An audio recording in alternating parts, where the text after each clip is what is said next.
Nama saya Bartimeus, putra Timeus. Saya buta sejak kecil, dan saya telah menghabiskan seluruh hidup saya meraba-raba dalam dunia yang gelap.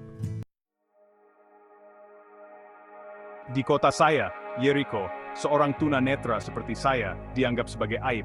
Banyak yang berbisik di belakang saya bahwa kebutaan saya adalah akibat dari dosa, sebuah tanda bahwa saya tidak layak menerima rahmat Tuhan. Mereka tidak tahu betapa menyakitkannya mendengar bisikan-bisikan itu. Betapa menyakitkannya menjadi tidak terlihat. Menyaksikan kehidupan berlalu dari sudut yang berdebu, hanya dengan gemak koin yang dilemparkan dengan jijik sebagai teman. Setiap hari, saya meraba-raba jalan menuju tempat yang sama di pinggiran Yeriko.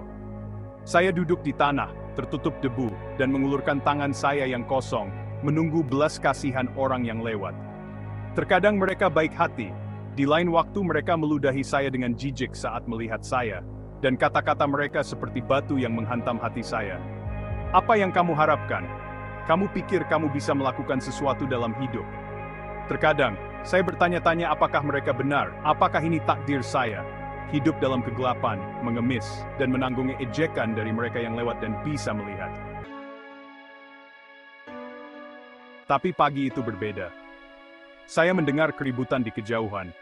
Orang-orang berbisik bahwa Yesus dari Nazaret akan segera tiba.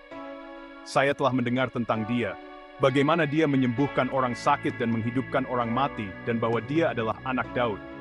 Kemudian, sesuatu di hati saya mulai berdetak lebih cepat.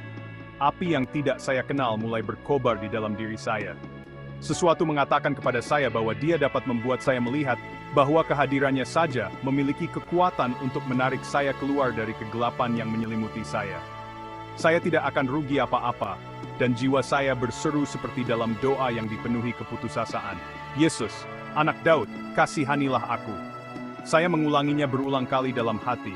Dan ketika keributan dan suara gaduh menunjukkan bahwa Dia sudah dekat, saya tidak menunggu lebih lama lagi. Teriakan saya keluar seperti torrent yang telah terkumpul di jiwa saya, di hati saya, dan di seluruh tubuh saya. Teriakan saya begitu keras sehingga orang banyak menyuruh saya diam dengan nada marah, seolah-olah saya gila. Mengapa kamu berteriak, pengemis? Jangan ganggu guru. Dia orang suci, kamu tidak pantas mendapatkan perhatiannya. Tapi saya tidak bisa diam. Seluruh keberadaan saya terfokus padanya. Kepala saya bergerak dari satu sisi ke sisi lain mengikuti irama teriakan saya. Saya tidak akan membiarkan rasa takut atau malu menghentikan saya untuk mencapai keselamatan yang saya rasa begitu dekat. Saya berteriak lebih keras lagi, mengatasi suara-suara yang mencela. Yesus, anak Daud, kasihanilah aku.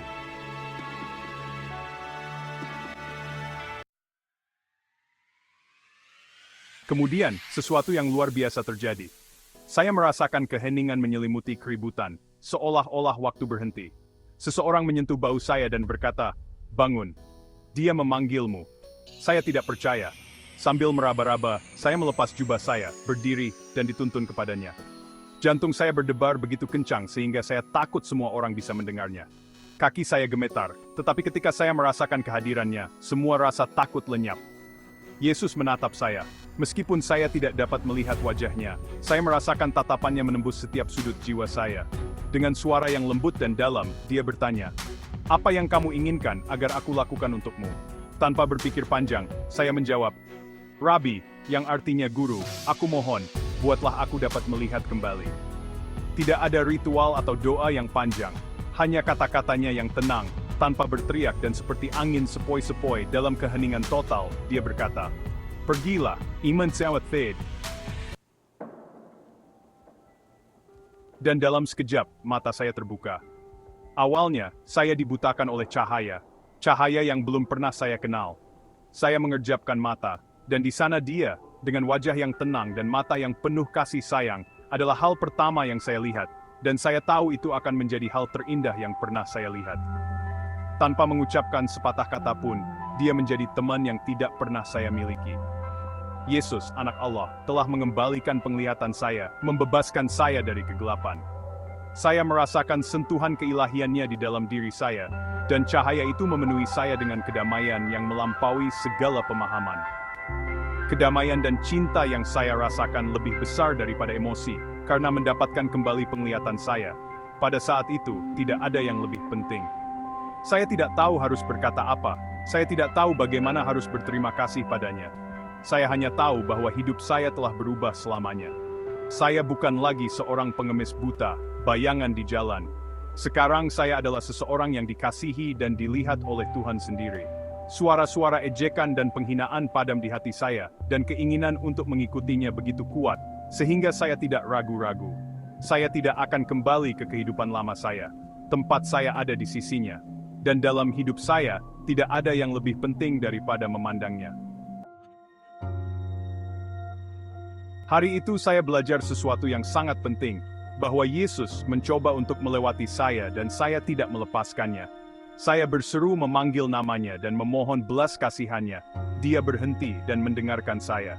Terkadang, dalam gelapnya malam, saya bertanya-tanya apa yang akan terjadi jika saya tidak memanggilnya. Mungkin dia akan lewat tanpa menarik perhatiannya, dan saya akan tetap di tempat saya selalu berada, mengemis, tertutup debu dan meratapi nasib buruk saya, tanpa iman, karena telah membiarkan anak Daud dan Tuhan yang Maha Kuasa melewatkan saya. Seperti Spain, nil sefing, sampai kulang bestan. Ini adalah Lonceng Vende, silakan suka berlangganan, dan bingkesan. Fatra Pajang Shred.